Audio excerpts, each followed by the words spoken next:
Welcome, everyone. Welcome back to Contact Lost. I am your host, Tomek, or Tweak, and I am finally back. We have been away for a while. We had a short break from doing the podcast, probably because it's the winter now or autumn. The low mood that I wrote some articles about definitely kicked in. I actually have a new job now, which also required me to invest some time in actually hunting it. Uh, and yeah, a lot of stuff happened over the last month or so. So yeah, that's the reason why we weren't with you, but we are back, and we are going to give you an episode this week, probably one summarizing the year next week, and then who knows what the new year will bring. Uh, Before we go into who my guest is, although you probably recognize him already, uh, just a quick thank you to our sponsors, so Weyland-Yutani and the Army Painter, who have been supporting us, who have been granting us with some nice gifts and so on, so that we could either give them away to our listeners or use them for like Paint or Die Friday and so on. So thank you to them. And thank you to our patrons, without whom we wouldn't be able to do it. So, whoever you are, wherever you are, thank you for supporting us. Please continue doing it, as it helps us grow and develop. Now, as you have probably seen on the screen already, you know the title. I don't know the title yet when recording this, but you've probably seen the title already on the screen. Uh, with me today, I have the person who always manages to make me laugh, the person who always has an interesting point of view that I like to contest from time to time, a person that many people, I think, believed is part of Contact Lost, but actually he never joined Contact Lost, to my great This close sadness. though. This close. It was that close. It was that close. However, he chose a different path on about which maybe he will explain in a moment. Ladies and gentlemen, I give you the one and only Pumba. Welcome, Thank dude. you for that introduction. Glad to be back again with you guys. It's always a pleasure to have you as well. So I was looking forward to this one. Uh, Everyone, we are meeting today to do, I don't want to say a summary of the year, because probably everyone will be doing a summary of the year. So that's not what we are going for. I think it's better to say that we intend to put like a pin in the calendar or something like that to sort of mark where we finish the year 2023. And we're going to talk about how certain factions are doing and which of the factions are actually best suited to be taken to an 8-man teams event. So, an unusual take, I guess, but something that many people might find interesting, since teams have exploded this year.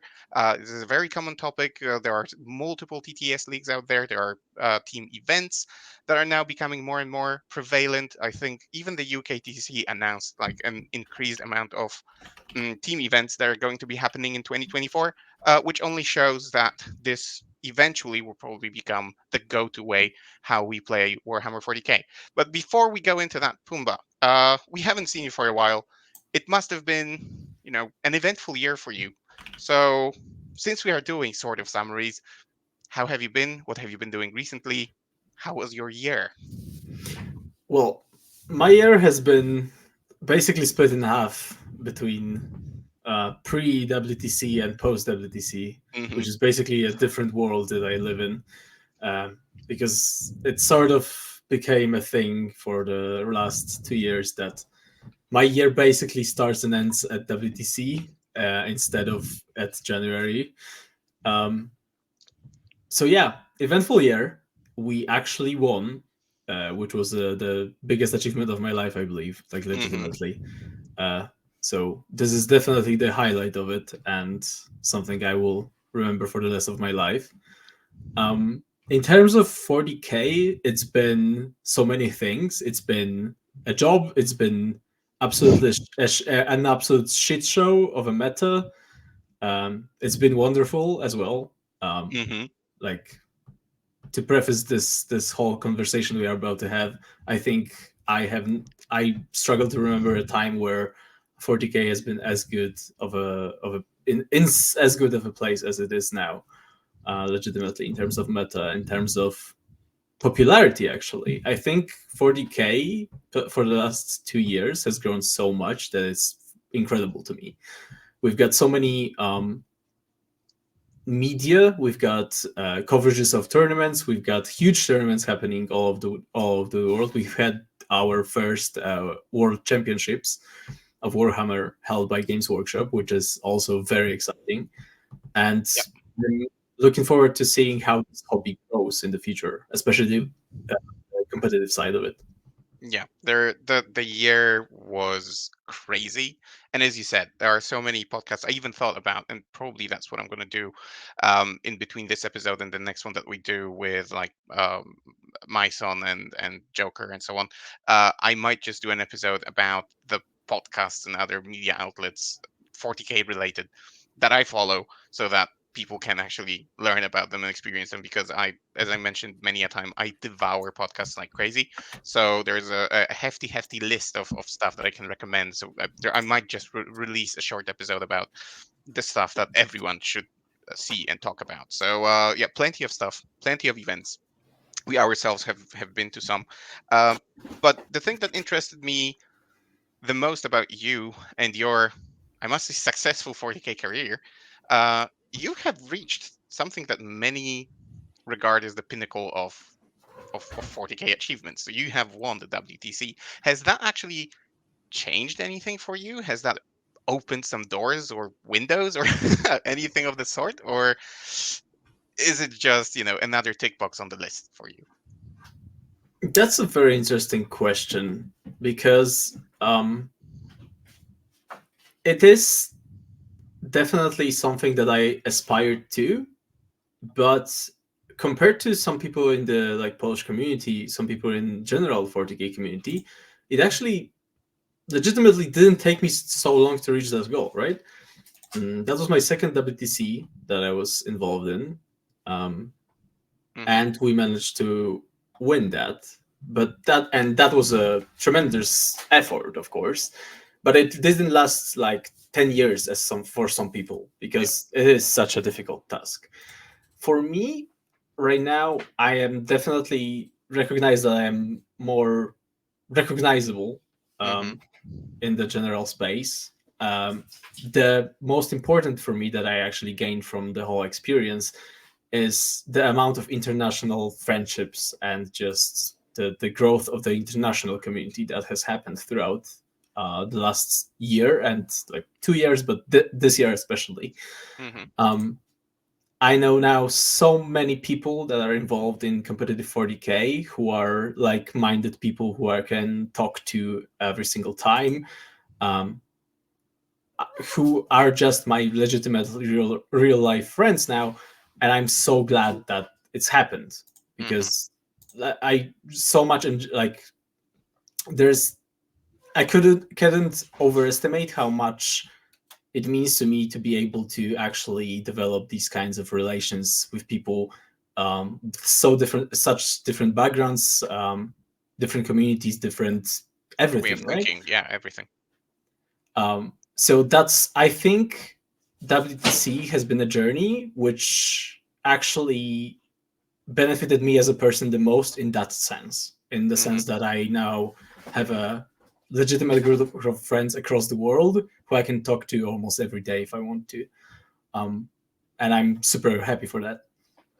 Hello, cat. The cat is a staple of every episode with She you. always, yeah, it's not gonna change. It's great. It's great. I mean, the more animals, the better.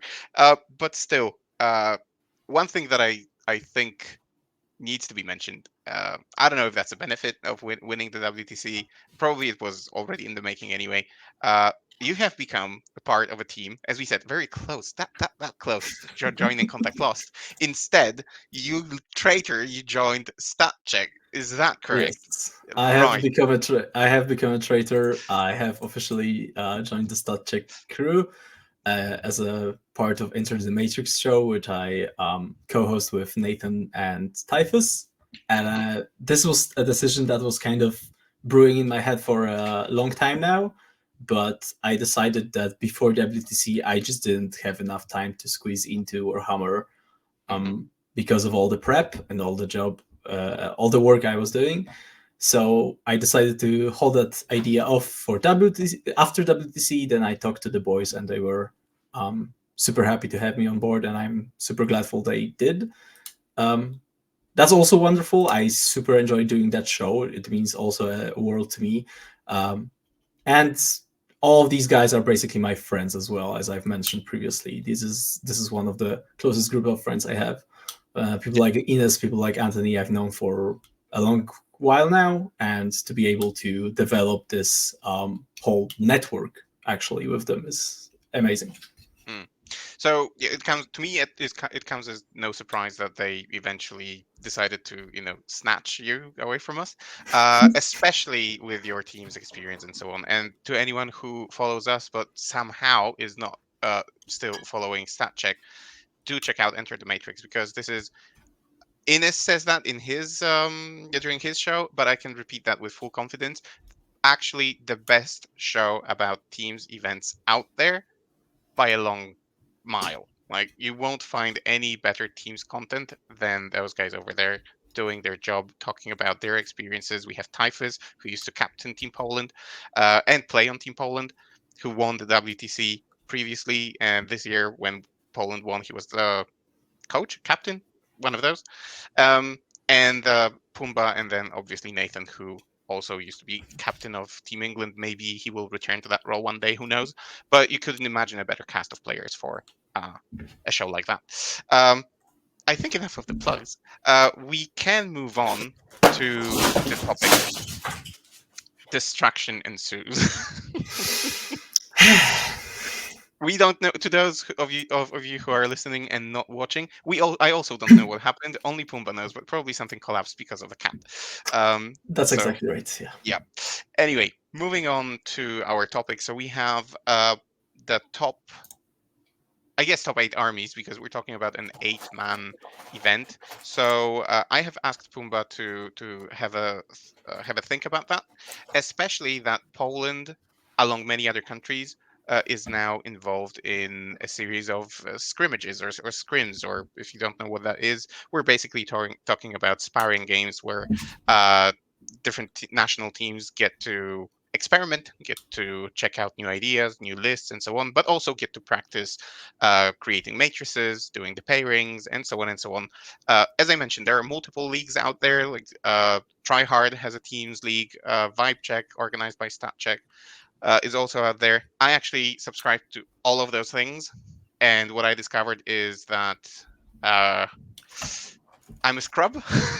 That's the first thing, and the second thing, if you subscribe to 5 or 6 leagues and you That's have too a family many. life, that's way too many. So I tried, and for 3 rounds, I played every one of them. So I haven't played that much 40k in my life as I have in the last 2 or 3 months.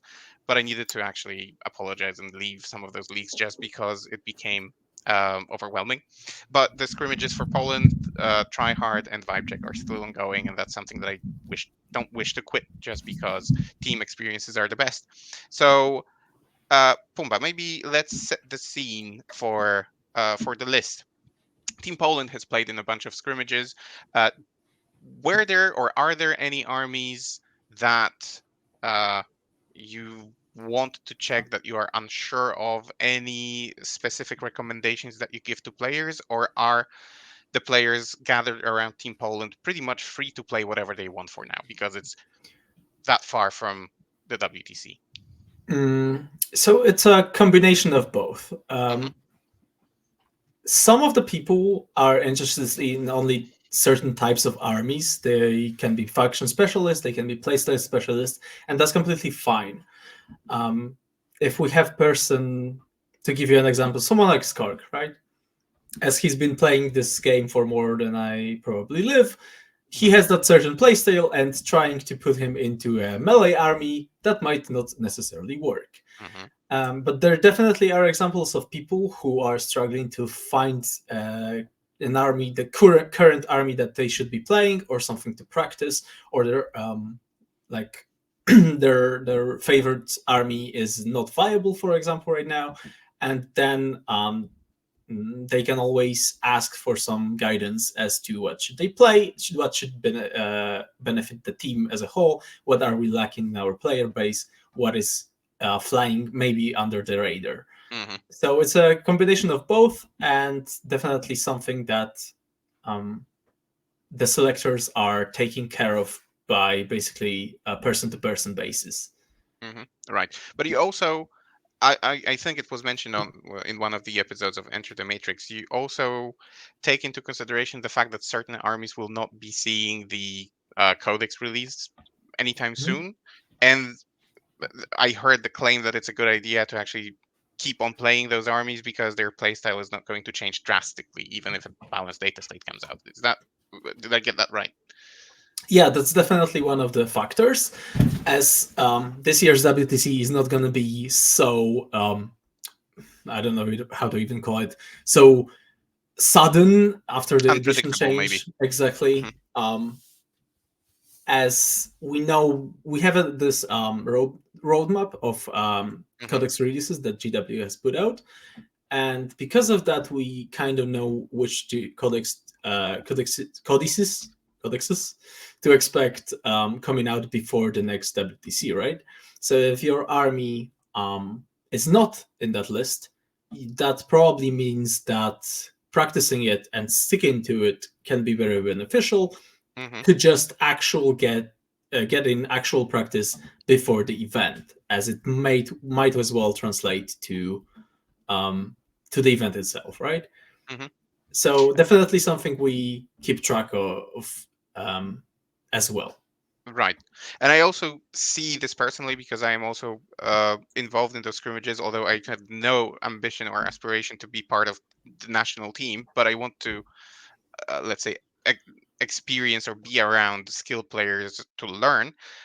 So the thing that I also see that I find very interesting is that sometimes players are given sort of tasks, maybe not on purpose, but for example, to check whether certain armies work better in this combination or that combination. Take Death Guard for example, one of the lists that has been doing rounds, designed I think by Liam BSL, which is Death Guard mixed with Chaos Knights and Chaos Demons for the Nurgling action power thing.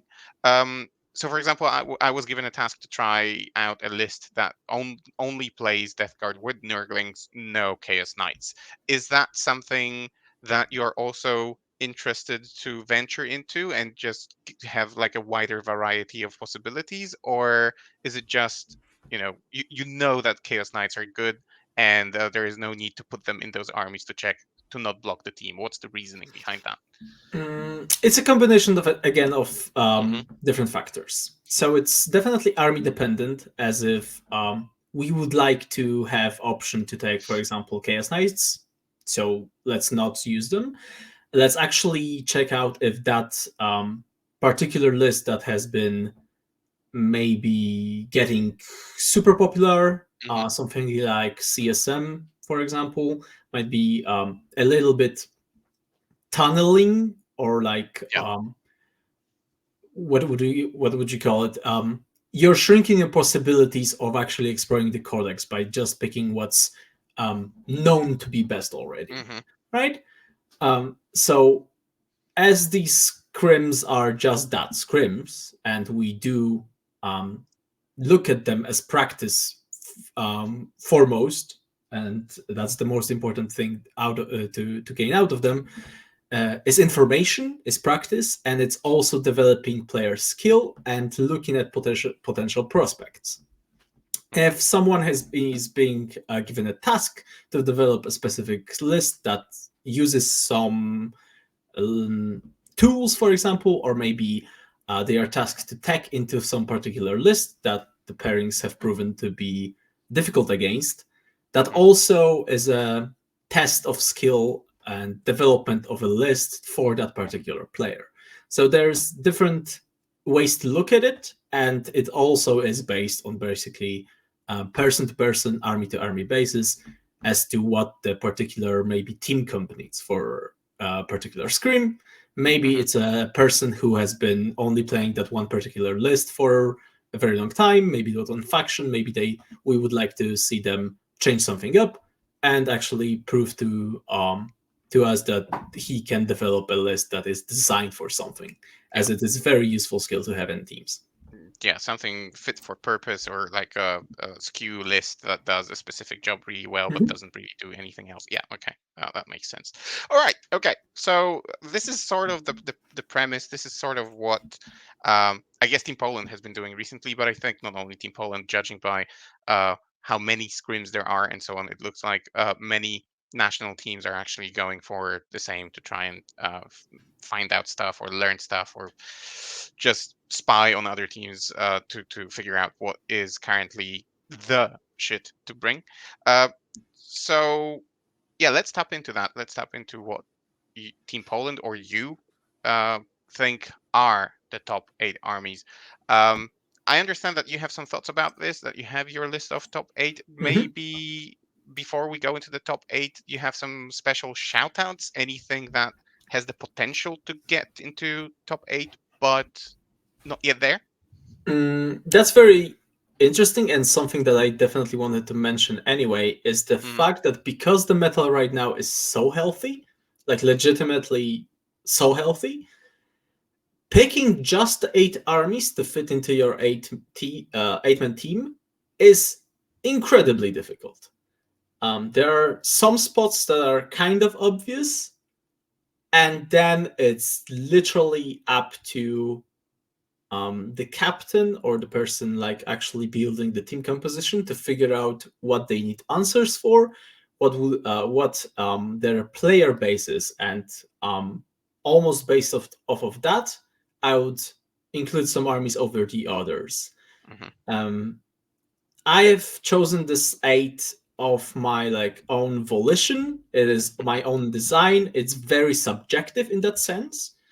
um, it would be my top picks if I had all the best players in the world, for example, Hmm. for that army. But that also means that there are so many more armies that you can fit on that list and replace a lot of stuff on it. Um, I would say maybe 3, maybe 4 armies on this list are actually uncontroversial, I would say. Something that I think could fit into every single 8-man and should be there. And the last 4 are basically flex spots right now. And I completely believe that they could easily be replaced by other things. So this list is going to be very subjective. I will definitely give my reasoning for the picks, but Hmm. yeah, we are in the stage right now where developing an 8-man team, an 8 army team, is difficult, legitimately difficult, and need to make a lot of difficult choices when picking them. Hmm. So, what would be your first, let's say, I don't know. Do we want to go with the special mentions or do we want to go with the 8 and then see what the special mentions are? Uh, sure, let's do some special mentions that are not on the list Okay. right now. Hmm. The first one that was considering for a very, very long time would be Grey Knights. I think Grey Knights are incredible army, Hmm. very fitted to fit into the top 8 slot. They have still enough tricks in that book to play almost any army in the game, I believe. They've got Hmm. some particular matchups like elves that can be difficult to tackle, where Grey Knights prove to be very strong option to take. But at the same time, they will struggle with some particular stuff. So they are this kind of toolkit army that you pick if you are lacking very certain options in your lineup, and um, whereas they could answer some stuff, they have a drawish matchup against um, some very strong armies as well. They can gain a lot of points. Just their ability to play fixed is Hmm. just incredible, in my opinion. It is one of their greatest strengths. Yeah, and I generally rate them very highly just because of that. Do They they have didn't like make. any, sorry, do they have like a specific composition? Because, that every single time when Grey Knights were powerful, they, or as far as I remember, they used to have like a spammy list, and they would have something like 5 carriers or like the dread knights or something like that. Is it the same style of list now, or are we talking terminators? Are we talking purgation squads? What's the like flavor of the month for them now? So I've actually seen a lot of lists. Some developed for our scrims. One of them developed by Leshu for the scrim that I'm doing with my local team, Krakow Smoke Brigade, against the French no-name team Hmm. that we've talked about on the last episode of Integer Matrix. And I've seen people taking all sorts of things. I've seen the triple librarian build. I've seen mass MSU. I've seen the Paladin bomb still being a thing. So it's very difficult for me to say that they have a very precise list of units that you must include. I Hmm. think that because of just how flexible the army is on the tabletop, because of their ability to jump and pick up units and put them down wherever they want, I think they actually have a lot of flexibility in their build. It all functions a little bit similarly to each other, at least parts of the list. Like if you take how many strike squads you take, Hmm. if you would like to go purgation or the purifier squad, it is all similar defensive profile, especially, but they all have their own little tricks that they can be better at. For example, so it's an army that definitely benefits a lot of time put into it by a skilled and dedicated player. Hmm. Yeah, all right, makes sense. I've played them a bunch of times in those TTS leagues. Extremely annoying to tackle. If you don't know how to play them, they will definitely catch you off guard just because of their mobility, just because they don't play anything close to what they used to play in previous editions. And then again, they are still quite an uncommon army, I would say. So you might be unprepared for them. And hearing what they do and seeing what they do are three different things. So yeah, totally agree. Any other special mentions? Definitely guard. Okay.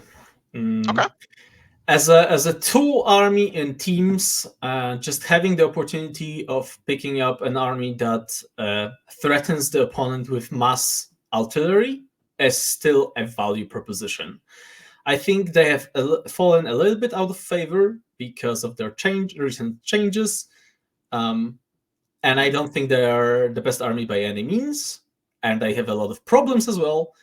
But just having the opportunity of tackling some of the matchups with the threat of mass artillery, I think is still a terrifying proposition. Anytime Hmm. I see enemy bringing out guard, I just break a sweat a little bit, thinking of the possibility of it going into some good matchup and just blowing shit out of the water by going first, for example. So um, I think there are a lot of guard builds that can work. I do think that artillery is absolutely essential still to how the list functions, especially on WTC boards. Mm, that threat of mass artillery fire will still do a lot of work. Okay.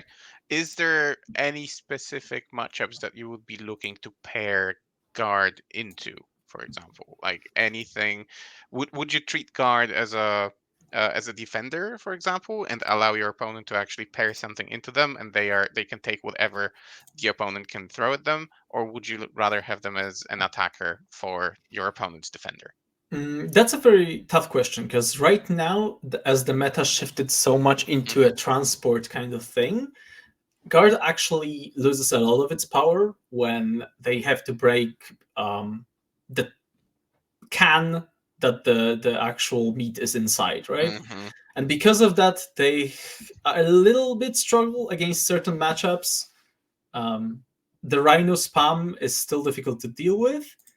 Some of their best matchups is the one you'd use your um,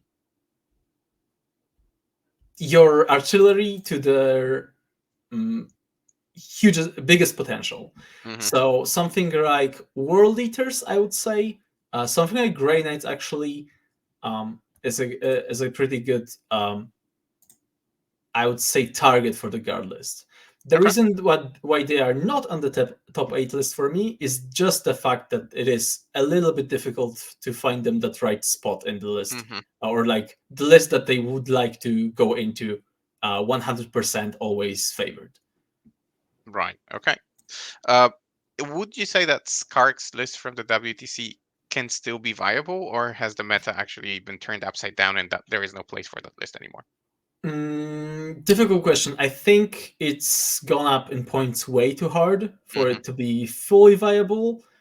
I think the transport meta also has shifted in a direction that the guard just this particular just doesn't enjoy that much. Yep. So I would say no, but definitely something close to that, or at least Hmm. as close as you can get while tweaking for the particular meta All right. that we are Okay. in. Good. Any other special mentions before we get to the Yeah, a nitty gritty? quick one would Uh be huh. something that believe many people are expecting to be the actual top 8 Leagues of Votan. Hmm. Okay. Um, Interesting. I've got to say, I have fallen out with the leagues, even though I see a lot of people mentioning them as one of the best singles armies and the best armies in the entire game. I have yet to see them actually perform in the toughest of matchups. And across the board, they are very solid army. They score incredibly well, but we constantly struggle to find them a good enough matchup to go into, or what their biggest weakness I would say is they don't tackle anything in particular Hmm. really well. Like there isn't a thing that you need the Leagues of Votan for in your team composition that it is just the best at. Um, Such thing was definitely the Necron matchup with the huge hordes of warriors, but that is now gone. So one of their best matchups in the previous meta, before the codexes, the newest codexes came out, would be Necrons, and now the matchup might have as well turned upside down, possibly. Not enough data to know, but definitely not as good into Necrons as they previously were. Okay. All right. It's actually interesting to hear because if you look at the Western 40K scene, it seems that at least in singles, Votan are doing very well. Uh, but in teams, I'm actually surprised when you're saying that there isn't a good application for them. Like, and it is. I do see it myself that there have been a bunch of armies that like came out of nowhere that suddenly are a tough nut to crack for them. Take Death Guard for example, where I think Death Guard is. I don't know if it's healthy to say a direct counter to Votan, but definitely something that you know stops them in their tracks. So yeah, that's a nice review. I'm surprised by that. I can fit one more on the screen, so do you one more that we could maybe Yes. mention? Also one that I think is going to be very surprising to a lot of people, and that was I believe the last one that I removed from my exact list is the Hmm. World Eaters. Wow. And Okay. I also think they Okay. are an incredible army, and I would like to I probably will mention this again and again, but any of these could easily fit into an 8-man team. Hmm. Like legitimately, you pick any of those, you are good to go. Uh, World Eaters, I find it's hard to even put a pin in why I don't think they are super good. Maybe it's the results, maybe it's my bias after playing them and seeing their weaknesses.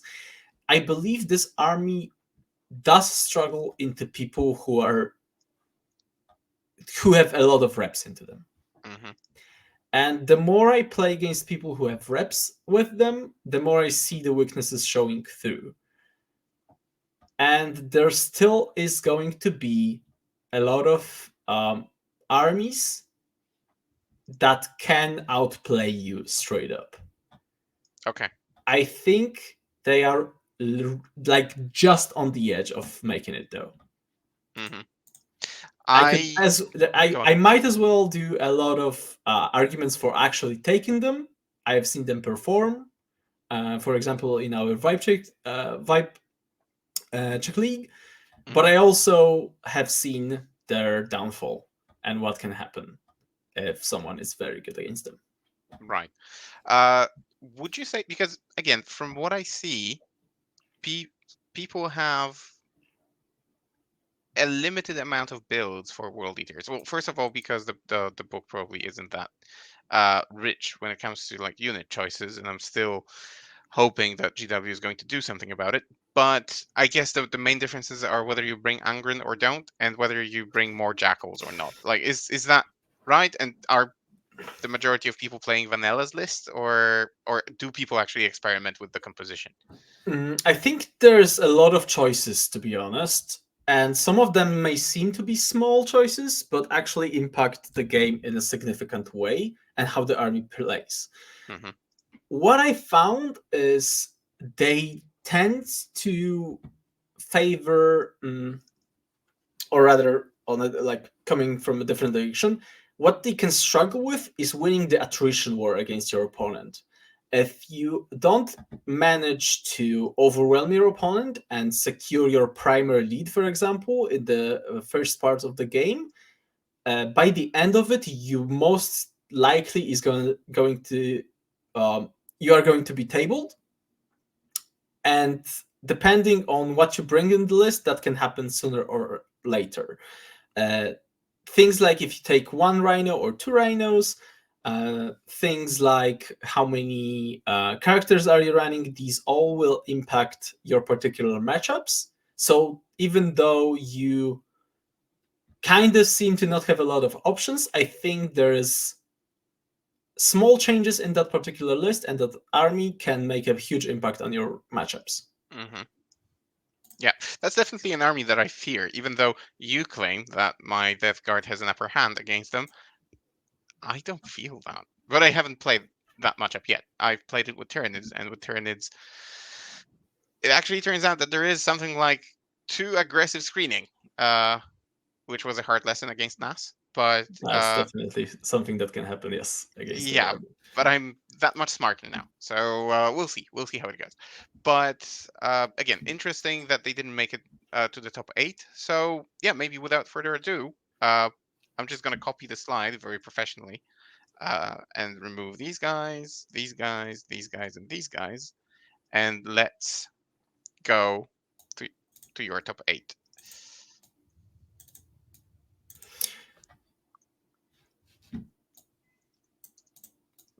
4 teams. Yeah, beautiful. Okay, I hope this is showing on the screen. It should be. So, all right, like I think random order. There is no like top 1, top 8. It's just Mhm. eight that are viable for teams. Yep. What I'm going to start with is the two most obvious picks that everybody is very familiar with, and they won't know is not going to surprise anybody. And this is going to be CSM and Eldar, who are undisputably the strongest two armies in the game right now. I think both of them are relatively streamlined in terms of their current best builds. I also think they have a lot of depth besides those top builds. I think just removing some of the units that they rely on right now isn't going to affect them as much as we think at this exact moment. Hmm. I think the rule set are just good enough to carry any amounts of unit that can perform in them. So, in terms of Eldari, actually, I would like to mention the fact that a lot of people are right now focusing on things like Wraithguard being broken, Spinners being broken, Incarn being broken. I am of the opinion that if those three units completely disappear from the Codex, they are still going to be absolutely amazing. Maybe not the super S tier as they are right now, but they will still function as one of the best armies in the game.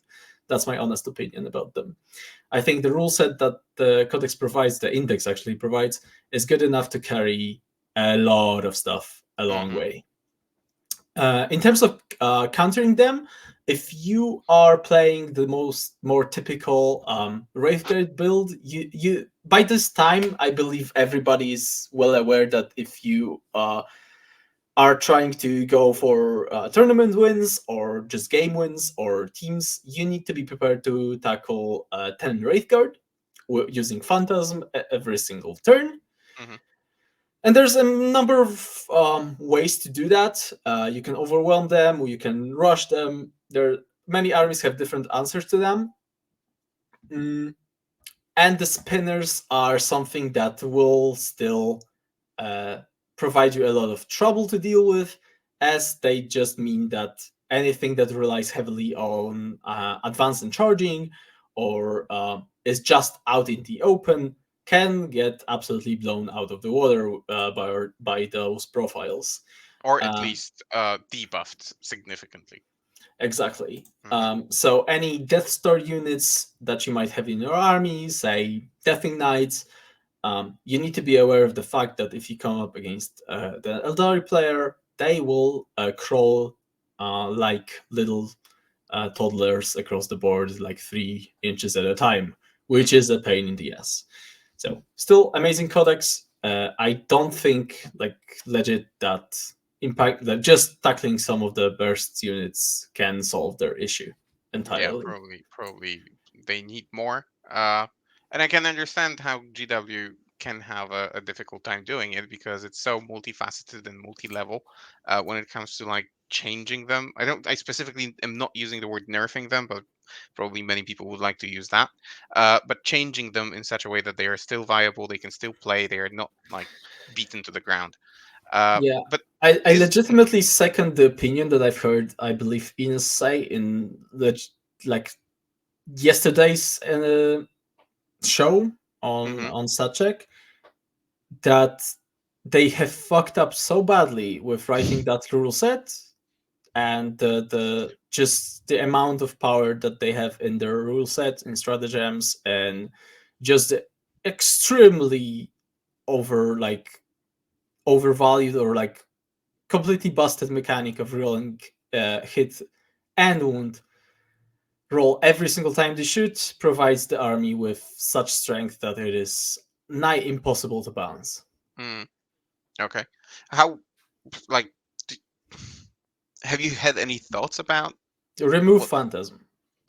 that's for one. I was thinking of Like maybe like number Strands of one, Fate for aspect warriors only or I battle line units legitimately or don't even think that strands are an issue.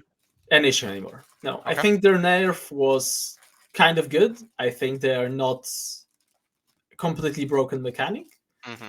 right now. I just think that Phantasm is the biggest offender right now. That would be the number one issue. But other than that, there's so many of actually smaller stuff that Hmm. it's gonna be hard to combine them into something cohesive. And I don't envy anybody that is supposed to do that. Hmm.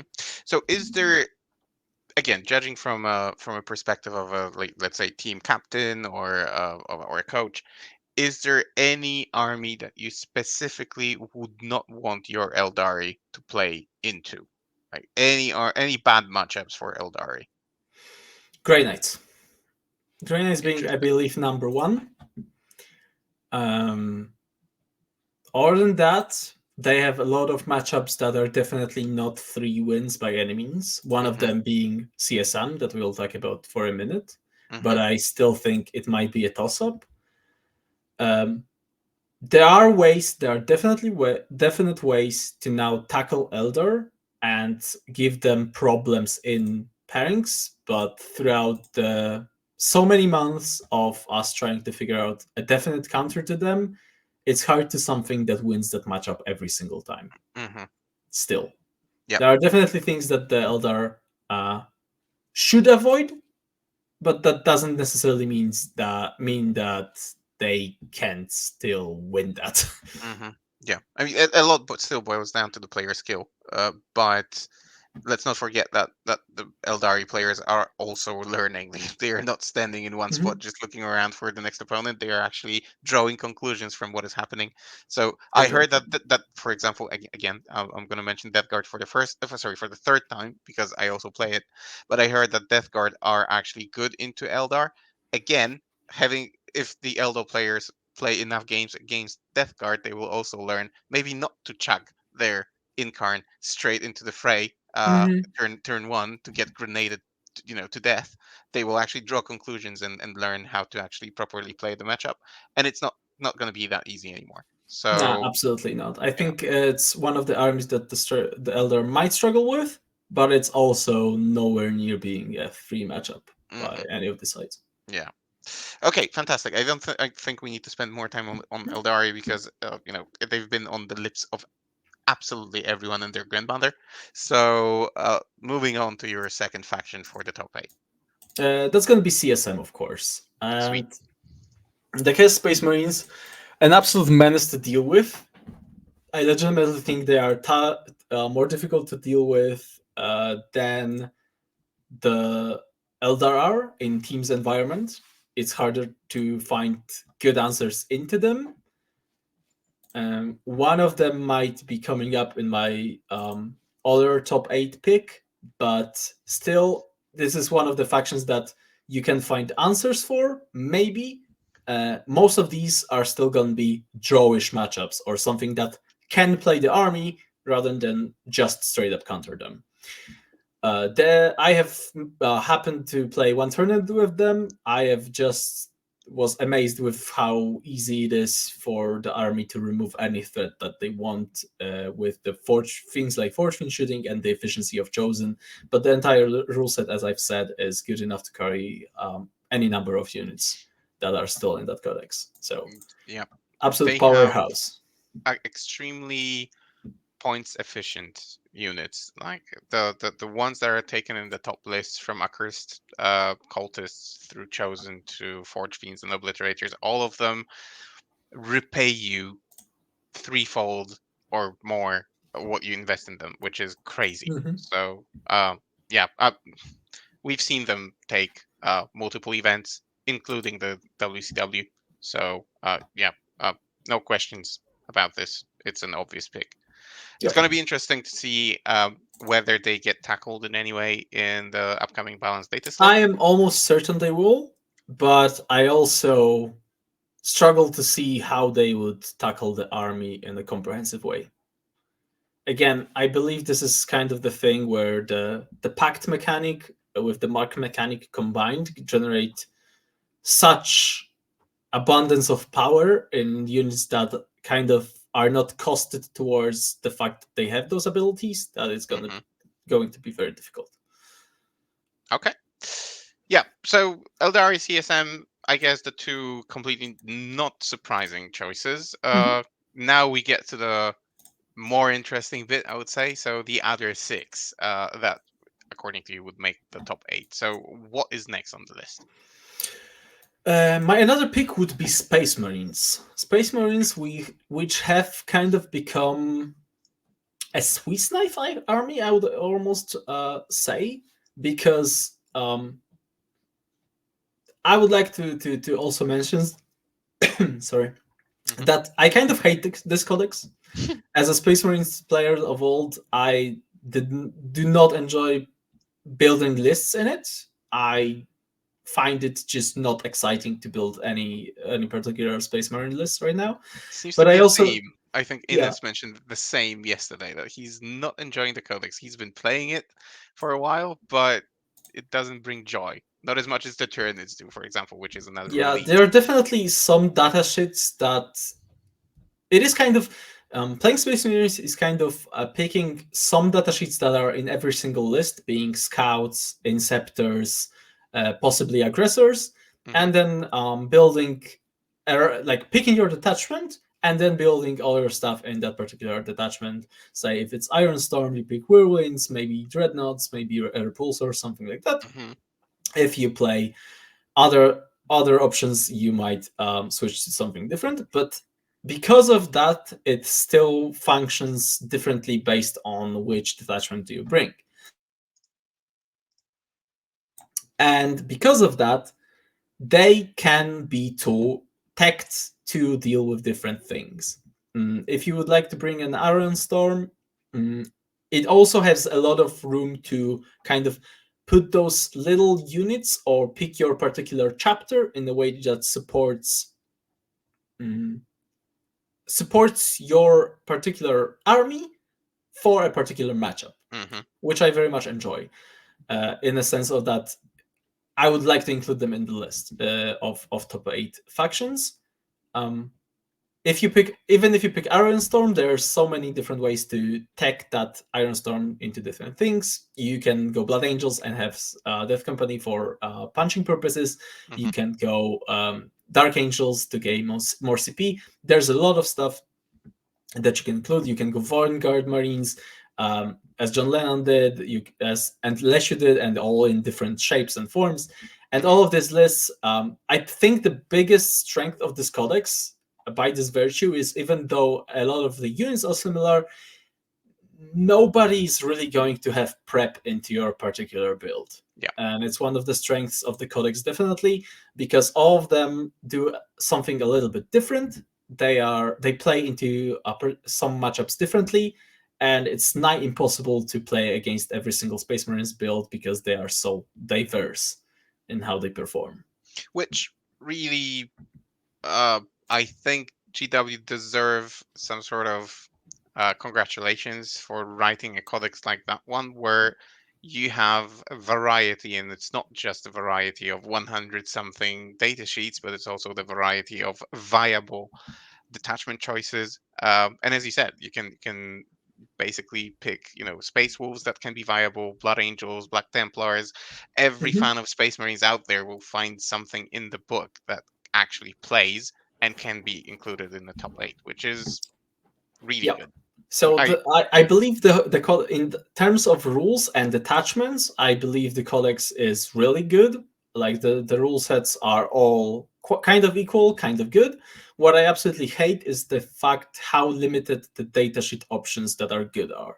hmm This codex kind of is bouncing around some datasheets and only those, and a lot of the datasheets in that particular book are completely unplayable, which I hate. Like the internal balance between datasheets is completely ass, and it hasn't changed really. This is the reason why I cannot get on board of actually building a Space Marine army right now. hmm Yeah, there are simply cool units that you would like to bring, but there is no place for them, just either Yeah. because they are badly costed if you or if you do nothing. have and the other thing, just base Space Marines completely lacking any melee output is a tragedy to me Hmm. that I cannot get behind with. Yeah, Yeah, this is like legitimately just pure Space Marines have no good melee options at all, and it's a crime. agreed, agreed. You actually have to like delve into one of the specific flavors to get something like that, uh, Mhm. and even then could be better. Uh, okay, so Space Marines, one of the books. Let's hope that all the other books that we are looking forward to being released follow that pattern. That they give and provide variety. That not only a single build is viable, but actually there are like three, four, five, maybe with different attachments. Fingers crossed that GW manages to pull this off, because we will have an amazing game if that works. Um, Yeah. moving on. Um, yeah. Moving on, and actually, talking about an army that also has a lot of variety because of their new book, Tyranids. I also think GW has hit the nail in the head Hmm. with this codex in terms of the fact that there is a lot of variety here, especially for teams. I think there are certain builds most suited for singles, which are being the most popular and being the most played at the singles events. Possibly that being Invasion Fleet, but we during our testing and our list development for the Tyranid Codex with our Tyranid players, we have seen that most of the detachment can actually do a lot of work using different units, using different playstyles even. So we've got the Swarm Hmm. with the Swarming Masters, something. I have no fucking clue how the detachments are The called, carpet but build. Hmm. the carpet build with all the guns.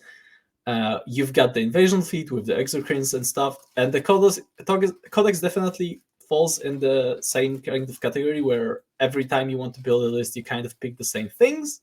That's definitely the case, but at the same time, it's nowhere near as bad as Space Marines. I feel like. Yeah. Well, I can only say, being a player of Tyranids, like every game, I take something else. Mhm. And I actually adore the book And Tyranids, like I enjoy playing Tyranids more than I enjoy Death Guard, but have had more success with Death Guard, strangely. However, when it comes to like sheer army building and conceptualizing what a list should be or which detachment to play, there are at least four, if not five, perfectly playable detachments, and Ever Crasher Stampede, which is shunned by or looked down upon by many.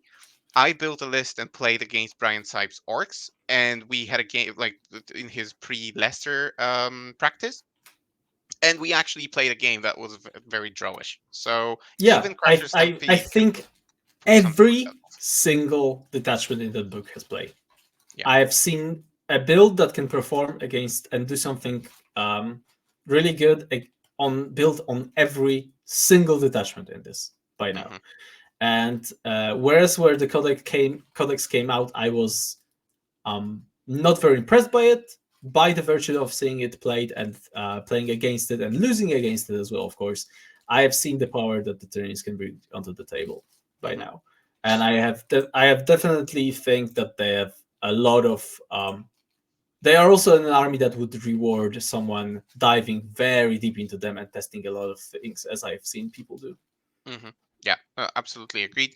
Uh, do you feel that there are, again, like if you were to go and pair Tyranids into something, what would be the reds? What would be the oranges? Is there anything that you specifically as a captain wouldn't like players to face? Or maybe from a different perspective, is there anything that you would recommend your Tyranid players right now to test against to find out whether that can actually be beaten? One of those matchups I definitely would say are Chaos Knights. I think this Yep. is the stat check army that kind of just absolutely beats your stat check. Hmm. Their profiles are just built better into you than yours into them, and I think this is one matchup to avoid because of that. I agree Other than wholeheartedly. that, if you plan your list well and have a good idea for how the list is supposed to function, you have tools to almost tackle anything.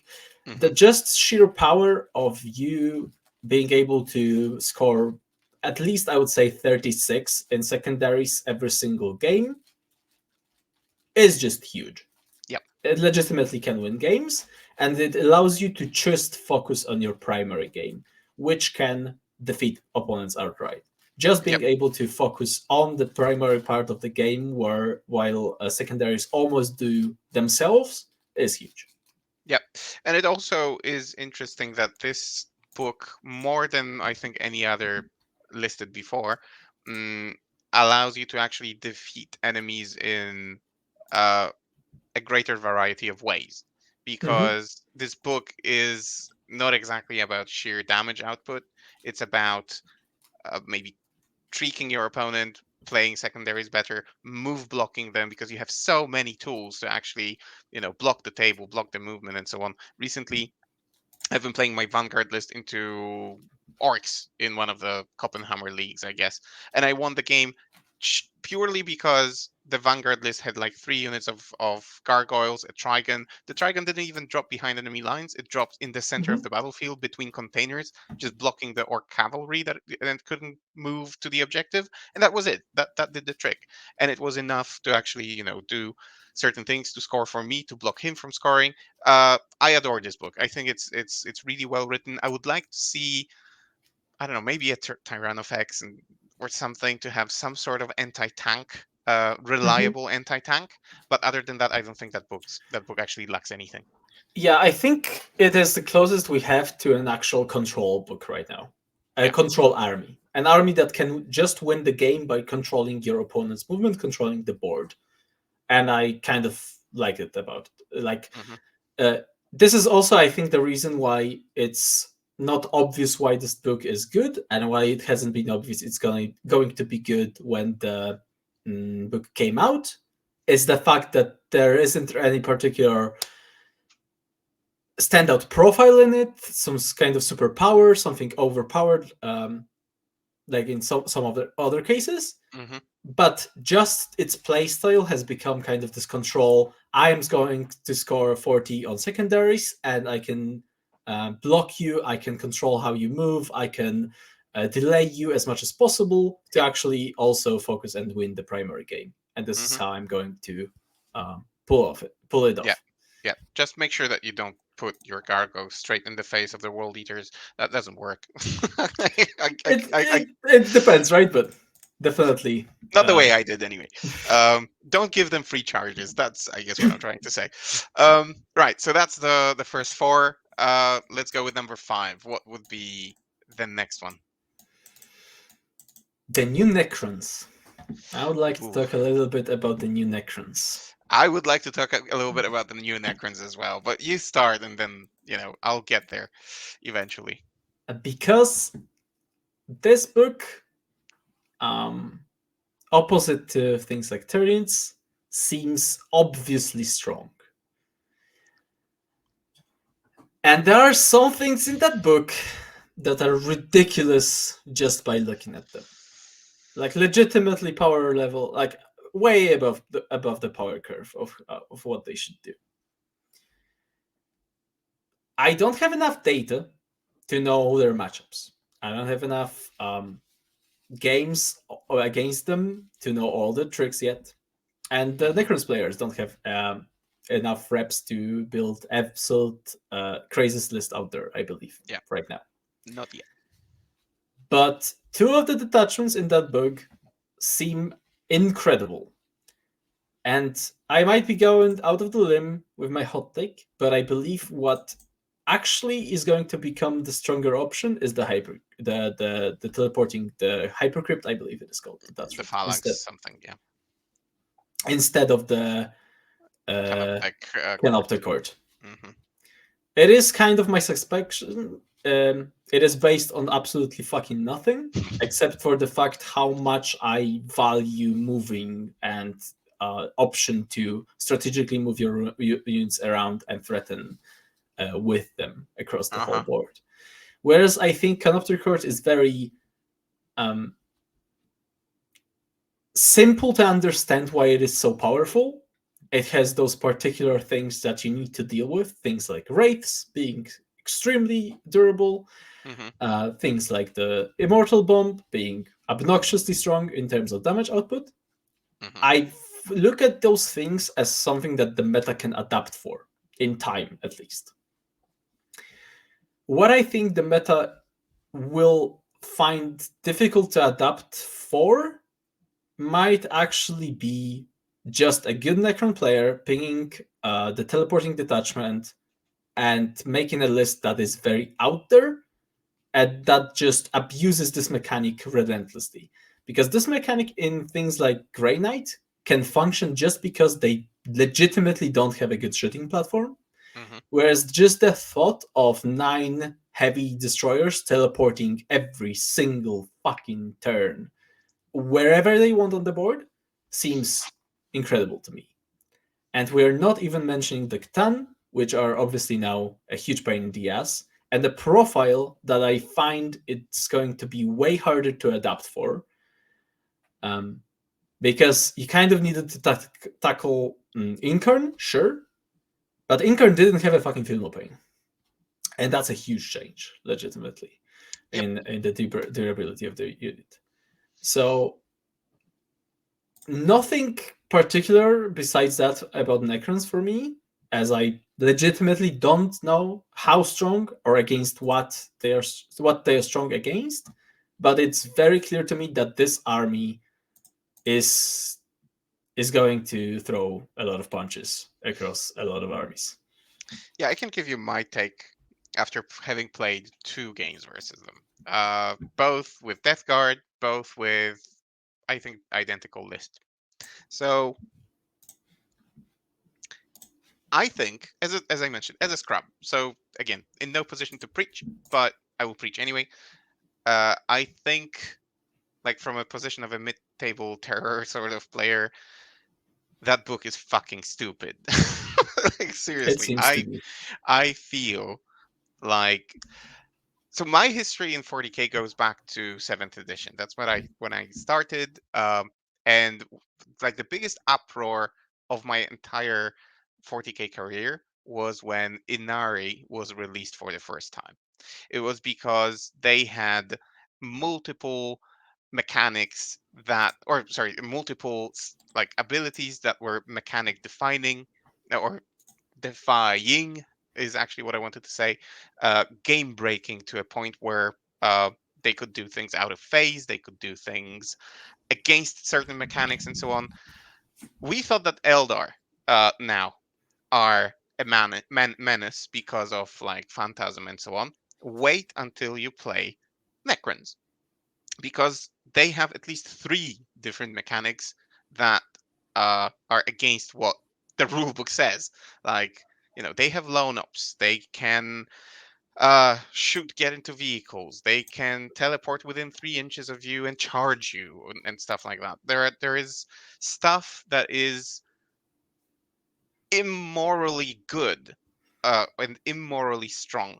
And the games that I played, I can't remember the time when I felt so helpless as in the two games that I played against Necrons.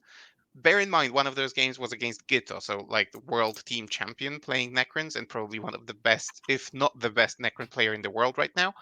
Uh, with his two immortal bombs, with characters with a Night Scythe that teleports turn one, shoots you with 60 something shots, reroll hits, reroll wounds, does 12 dev wounds to a PBC, which is, as you yourself said, a pretty tough unit to kill. And it was hidden; it wasn't in the wide open. That he just teleported somewhere where I didn't know he could. The PBC was gone. The second unit came out, did 12 dev wounds to a Rhino, and then the raids came and erased a squad of Plague Marines.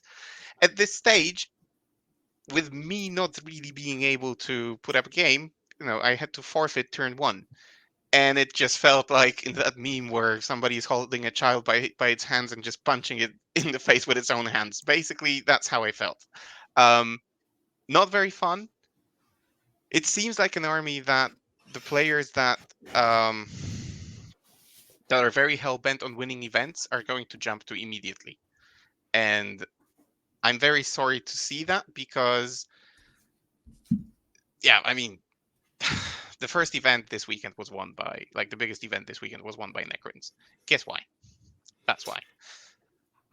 Yeah, I think this is the first codex of this edition that breaks the power curve that we've had.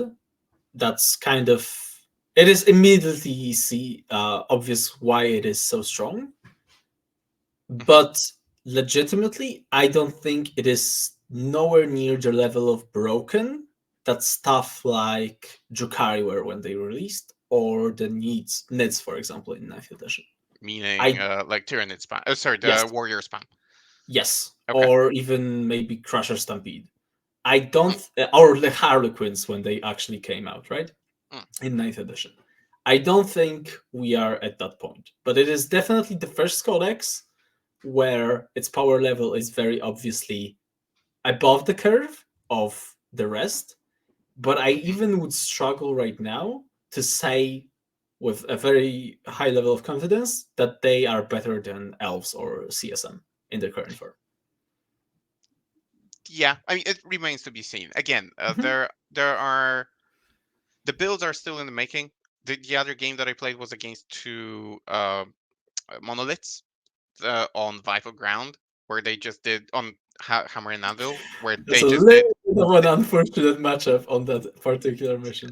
they just went whoop, and it was game over. Like, toughness 13, uh, 14? 20 or 14. No, sorry, or maybe 14. So, whatever you have, last cannons or something, wounds it on fives.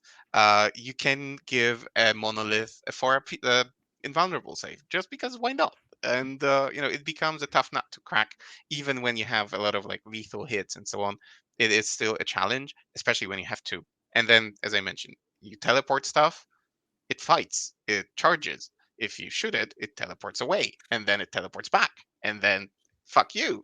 So, I want the meta to already be in that place where someone has cracked that codex, has found a counter, and told me what that is, because I really have some revenge on the line.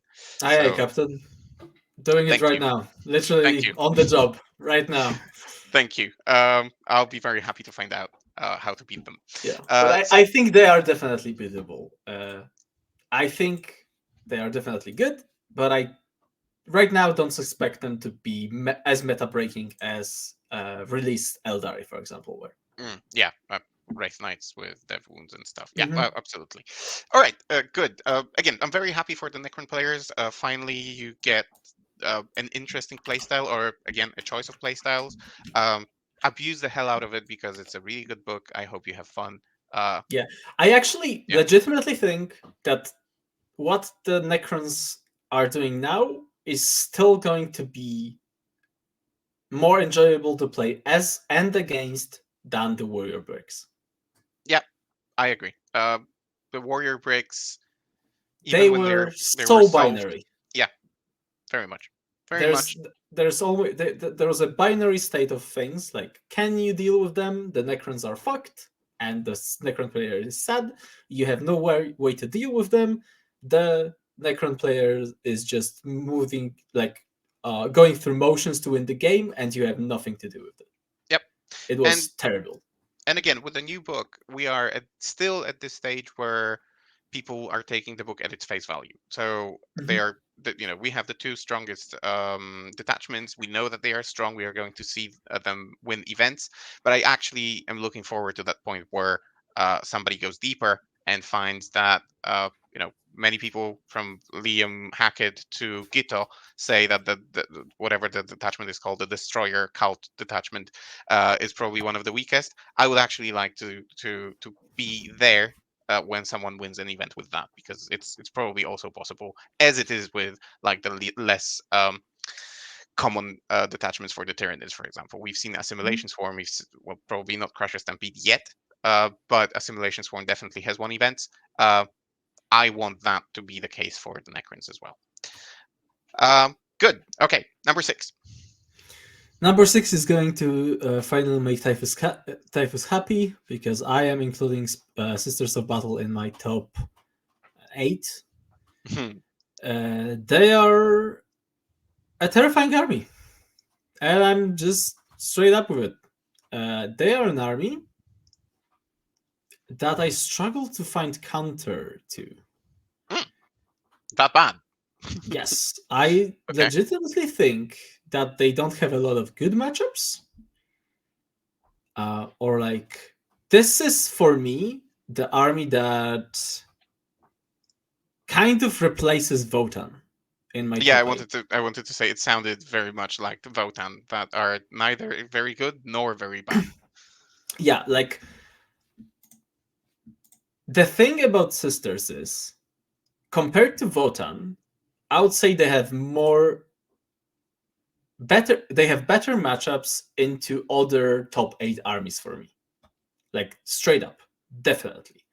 They can play Eldari, they can play CSM, they can play Space Marines. I have no fucking clue what the Necrons are doing. And NIDs are untested for me, or at least I don't know both armies good enough to actually Hmm. speak about that.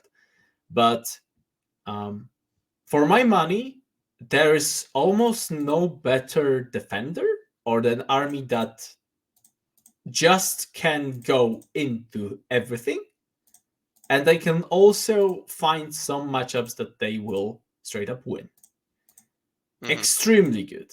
Extremely hard for right now for me to find an answer to that army that I can put into Defender Sisters and say, I will, both of these will bring me a 13 plus against it. Hmm.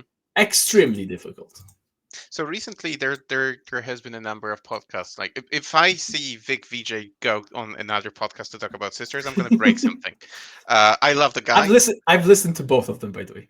I think there were more than one, because there was like Well, six there's plus there was plus, definitely Art of War, there Hive Mind, I Sister think as Act. well, Sister Act, and Sister Act also had Typhus on. So we had like 5 podcasts about sisters, and this brings me to my question.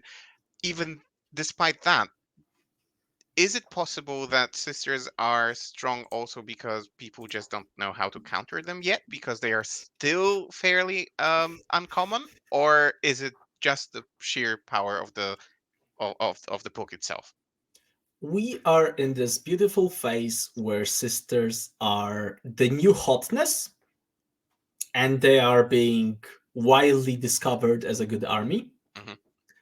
but not at the point where people are thinking about them being a immediate threat compared to things like Eldar, CSM, even Space Marines, I think, Hmm. or now Necrons on the horizon.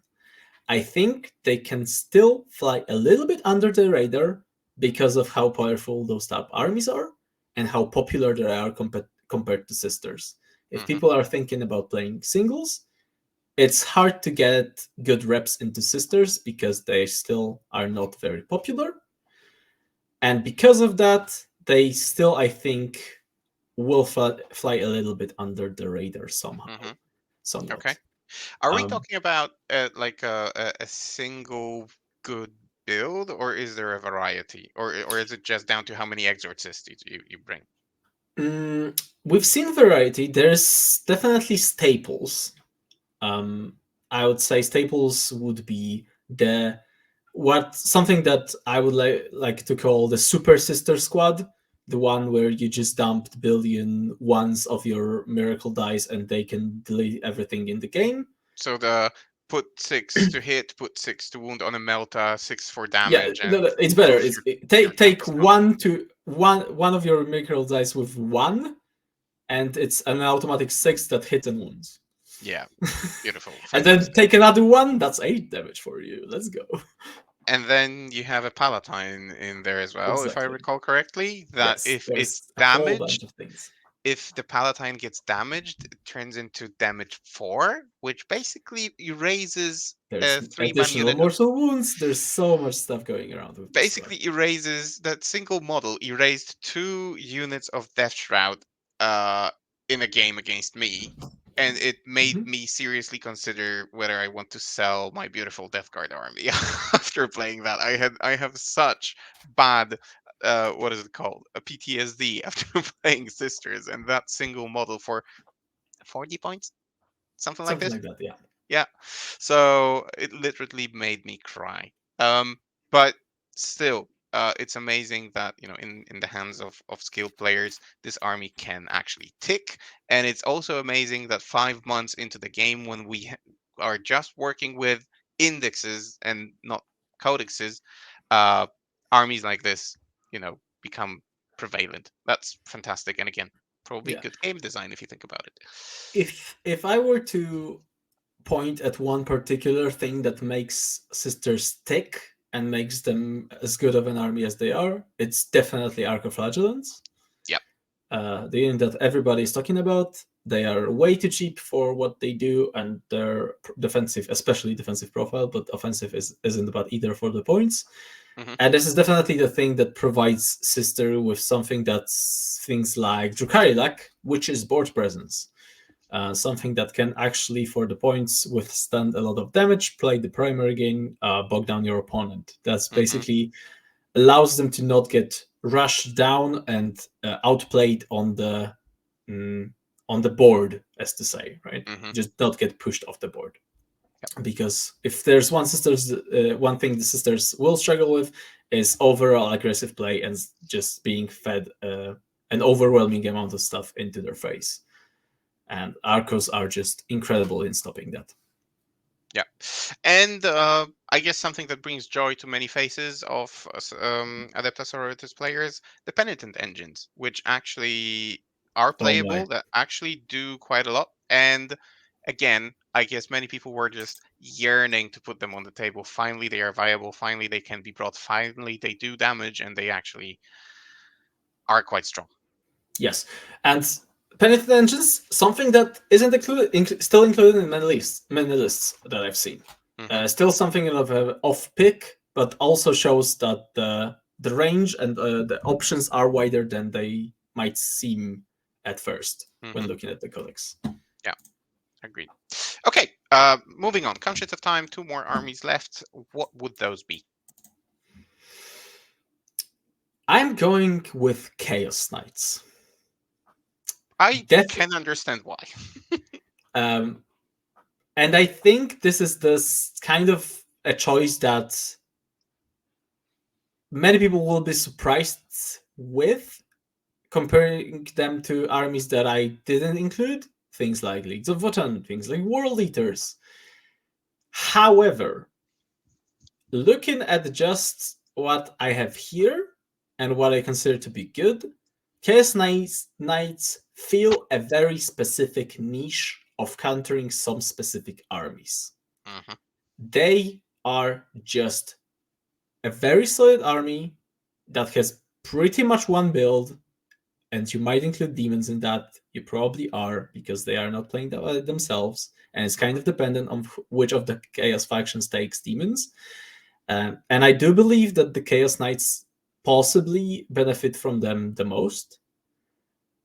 But overall, I find this faction to be the answer that many team comps need.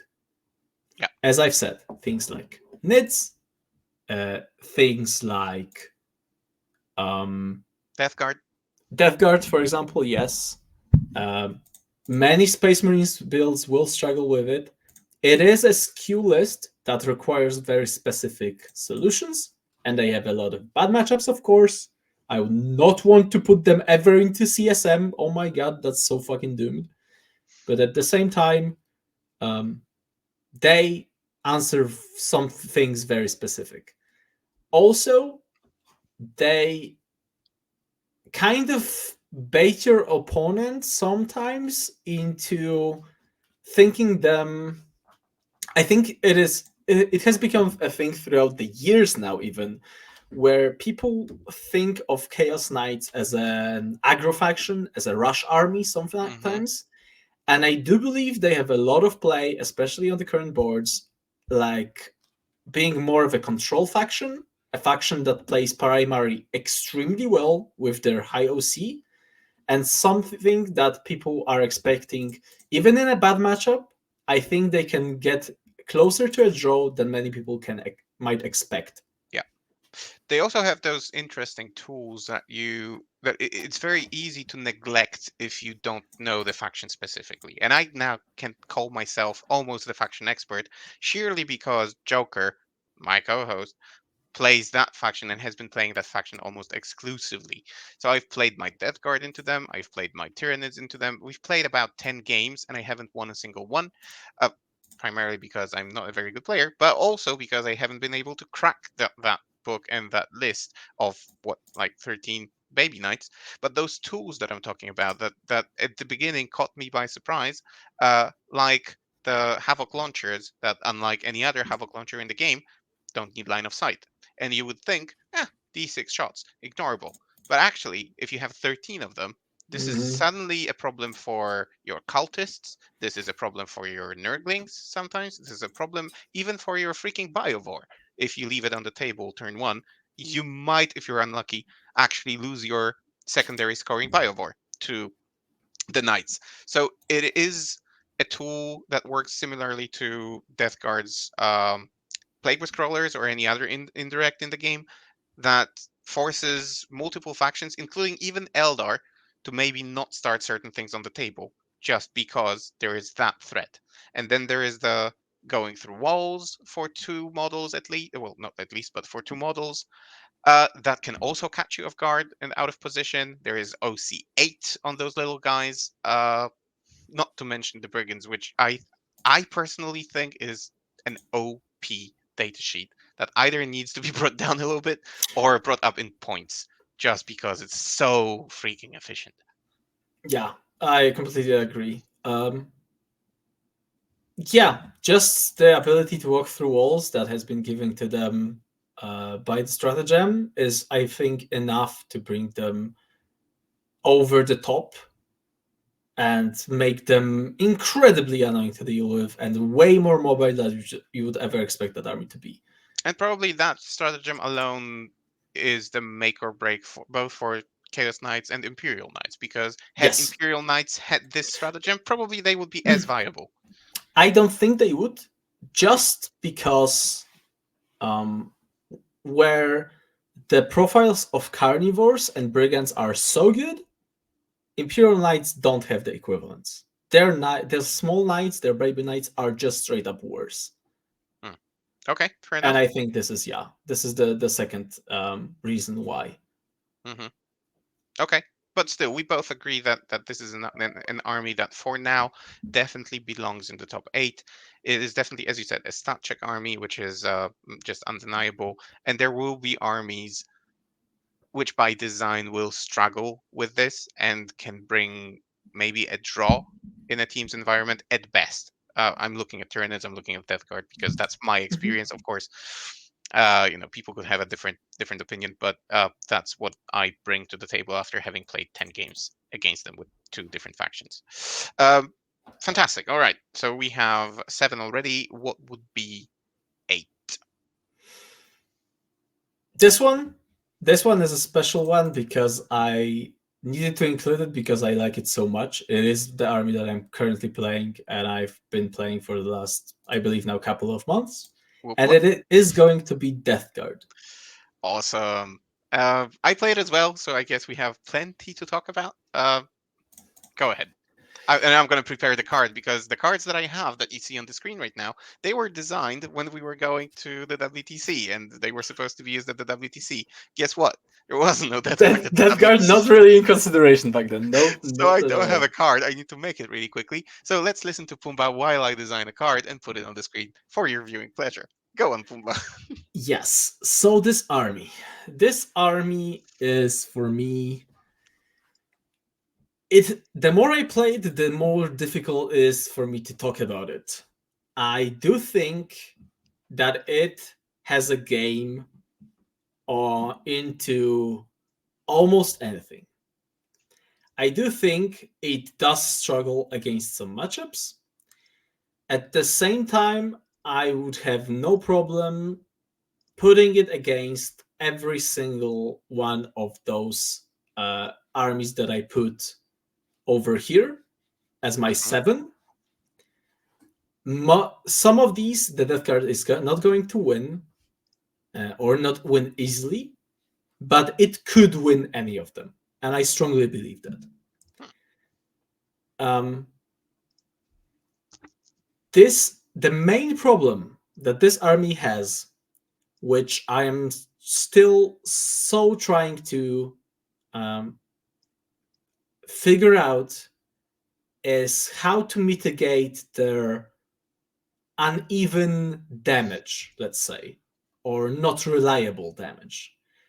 Their playstyle to me is a little bit similar to Chaos Space Marines where you do that kind of power armors in Rhino's spam with ad- different additions to it, but the army is way slower and punches nowhere near as hard as the chosen with the lore, for example, Hmm. does. Uh, but there are definitely things to mitigate that. What's what I like to mention here is after playing games both with knights in my Death Guard, with demons, and without them, I do believe that they don't require either to function. I strongly believe that right now. I Hmm. think that makes the army weaker, but I definitely doesn't take it out of the top 8 for me. I still would take Chaos Knights and Death Guard as different as separate lists in my top 8. Hmm. So my view on okay, I'll start from the from the data slate, I guess. Again, I think for this particular army, GW deserves a fucking medal. Like this is a prime example of how to take a broken army and with a few simple changes, actually, if you think about it, simple changes, it goes from like worst army in the game to top 8 for teams consideration. Um, the things that they added to the army, uh, again, are designed in such a way that they give you a number of playstyles or a number of possibilities. I'm talking about the contagions. So essentially, the army revolves around debuffing your enemies in different ways, and the debuff that you choose can be game defining and for your opponent game breaking. Like there will be factions for Death Guard where choosing the minus ballistic skill, weapon skill, contagion is game breaking for them. I'm thinking about orcs. I'm thinking Mm. about Leagues of Tau. Votan, Tau Tau probably. Although Votan. I haven't played versus Tau yet, Mhm. but I have played versus Leagues of Votan a number of times. I have played into orcs a number of times. All those have been victories, or like the first time I played Votan, it was a draw. Um, but the impact of the contagion on the game and like the way it limits your opponent's possibilities is incredible. To the point where my one of my orc opponents actually said that it is not fun to play against Death Guard because you just cannot do anything. So I don't want to say that they overdid it. I don't think so. Uh, but it's just crazy to see how those little army design changes can switch the army from like dog shit to pedigree.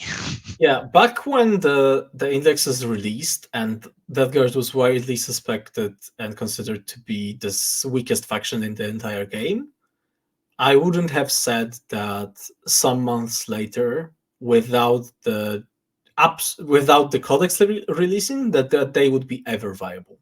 Hmm. Like I am very, I second your statement that I am very impressed how they handled them, and just adding additional rules and reducing points because let's not forget about this because it is massive still. Has made them an army worth considering, even though they have this particular issue with their mobility that still exists. Yeah. But but I think they benefit incredibly from the meta and just the Rhino profile Hmm. is the Yeah. most important thing that the Death Guard have. Absolutely. One observation that I have is, and again, that's just my kind of character that I always try to go maybe against the current or like not play that net list that is out there. Of course, I started with Liam's list because I wanted to win something, but eventually I observed and I needed to actually after talking to you I needed to mm, adjust my expectations to what specific data sheets in the army do because my assumption was indirect is so strong, PBCs should actually be doing something. They do, but They not don't. the thing. Well, they do, but not the thing that you expect them to. Because if you are taking them for damage, w- once a game, they might do damage. Mhm. But Basically. that's it. But that's it. But if you want to take them for table control, or again, like being a deterrent for your opponent to come close because of spitters and so on, then great. Same goes for Plague Marines. Like you would think that having a unit that well hits on fours, but then fives and sixes are lethal hits. You can make them sustained. The lethal hits apply to your meltas, your plasmas, your whatever have you on that unit. It sounds like it should have a tremendous damage output. Usually not so much. But again, you're not actually. I mean, your opponent can think that, and that's fantastic if they fall into that trap. But the unit is not there to actually, like, wipe out enemy units. It's not the purpose of that. So you need to adjust what you're expecting the army to do with what it actually can do, and then you will be successful with it. So, like, I am not a big fan of randomness. So even though I have 3 PBCs in my list for all the things that we described, I do look for damage as well. And since I have now been tasked to try out a list without the knights, still with Nurglings, I am experimenting with predators, for example, and I found Mhm. that the destructors are fun and strong, and if you are playing against infantry armies, whew, boy, they wipe out shit like crazy. Mhm. So it's great because there are more than one builds. There are options. You can play with contagions, and all three of them are actually viable. Um, I just wish that maybe Mortarion would do a bit more, and that you could bring him as well, and actually not regret it in the majority of the games that you play, and then that faction would be close to perfect. Yeah, I agree. I think Mortarion is absolutely unplayable right now, which is definitely a shame. Because Yeah, I did enjoy playing my Magnus and my Thousand Sons, and that was one of the biggest fans I've had this edition. And I'm lacking something like that in that particular list. Also, hmm it would actually having such a model that could be very survivable and also deal a lot of damage um, from, I don't know, psychic powers, spells like that. Something hard hitting, very consistent would benefit the army a lot. yeah, But he's just not that at this moment. yeah. I was even thinking of building an army with Mortarion and Rotigus, just to have like two, because with my Tyranids I also play like two Norns. It's just a playstyle that I enjoy. So I was automatically going to like something similar to what I do with the Tyranids. So Rotigus and Mortarion, but the points just. mm, I feel like you can spend those points in so many better ways. Uh, that yeah, actually Mortarion doesn't deliver, even though he costs like what 315, 325. I Yeah, remember. he's way overpriced. And now, the more codexes come out, you see Mortarion compared to the new Catan, and you kind of cried a little bit. Yeah. So again, on one hand it makes me sad. On the other hand, it makes me extremely happy because you can sense the potential. You can like if I start imagining what GW can do with a book for an army like Death Guard, whew, I wish it would release faster because Mhm, I can't wait. There is so much potential in the army. There is they can make it such an explosive army. I just can't wait. So, mhm. but yeah, but It's we need to also enjoy what we have right now. extremely, yeah, it is extremely rewarding for me to play. Hmm It can be frustrating at times, as I've said. The inconsistent damage that the army can do can sometimes screw you over hard, and I constantly try to figure out ways to mitigate that in my list design. But if that happens um, once a tournament, it probably means you lose that game. So I would struggle them going, thinking of them going like 5-0, for example. Yeah, But I think they are good enough to play with any of the top armies right now. yeah, and then in teams in an environment where you can mitigate certain things or like avoid and meander between with well structured matrix and well done pairings, it's definitely a tool that you want to have in your toolbox. So I've also found them to be extremely good in pairings. They answer some stuff that no other armies can tackle. They can be mhm, good into things that armies are uncomfortable with, or things that only things like Chaos Space Marines would be good against. So you rather than using that massive beat stick that you have in terms of mhm. the most powerful army, for example, you can use something like Death Guard in their place, Yep. which And I really sorry, much enjoy. Mhm. yeah, and I think they can also serve as I mean, if feel free to disagree, but if I feel they can serve as a pretty good defender, like first defender, because depending on the build that you choose, like for example, I believe the build that I went with now with like three distractors and an annihilator, uh, you can put me up as a defender. I get to choose my table, which is like probably like more a more open table, and those destructors will just lay waste to any kind of infantry that they see. uh Yeah. Um, I think this army kind of plays like a defender list uh, very consistently, and struggles because of the assassinate and their slowness, struggles to put up big scores. mhm, At the same time, I found them to be good against a lot of armies, as I've said, and too useful to be in my hand as an attacker to actually use them as a defender yet. but I Okay. think they can definitely take that role as well, depending on what the enemy is bringing. And as we've said here, there's so many choices still besides Yeah. those 8. Yeah. Absolutely. And I guess this is the best way to summarize it. Again, I don't want to keep you here forever. So my last question for this episode would be, with the Christmas around, the New Year also around the corner, like what would your wishes for the future of the game be? Like, do you have, I don't know, one, two, three changes on your mind that you would like to see implemented that would make an army better, the game better, or anything else better? What would be my wish for the 40k? Hmm. What would make the game better? I think to start us off with, if I don't know, GW were to remove anything that has pointy ears from the game entirely, that would probably make it better. Especially for the long run. Hmm. um, just in general, Yeah, include Drukari as well. Just it's a sentiment shared by many, I guess. So, yeah, totally um, agree.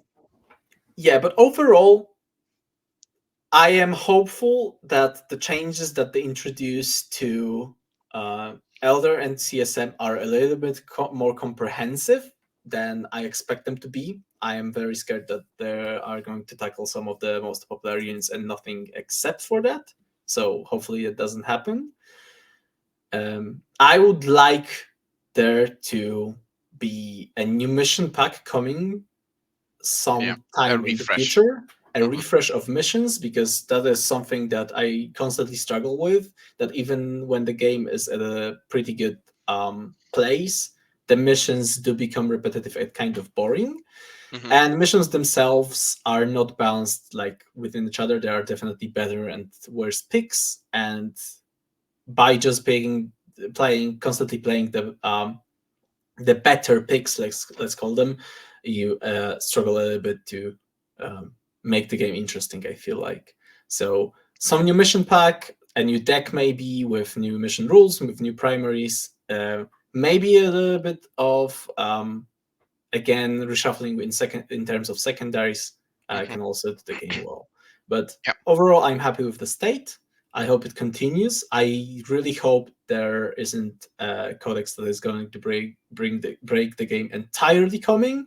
Like after the ninth edition started, and it was all going so well when in I believe it was February Dark Elder released and gave us hell for the next year. I Hmm. hope that doesn't happen.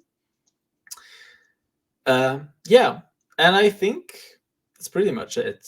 Um, Yeah.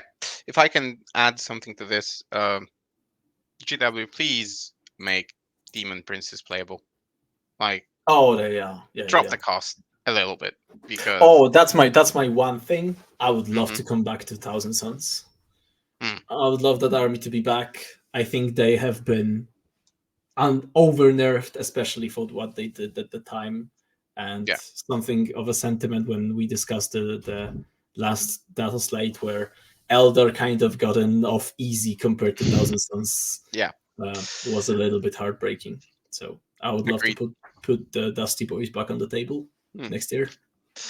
So this, I mentioned Morty, so probably a tweak to him. And Haha. then and then I actually don't want GW to change their approach to competitive play because I am positively surprised. Like previously we only had those like GTs and so on in different cities, countries, etc. So yes, they were investing some time into competitive play, but what this year has seen probably surpassed my expectations. Like WCW and so on, the responsiveness, the balanced data slates. That the last data slate was probably the best data slate I have ever seen.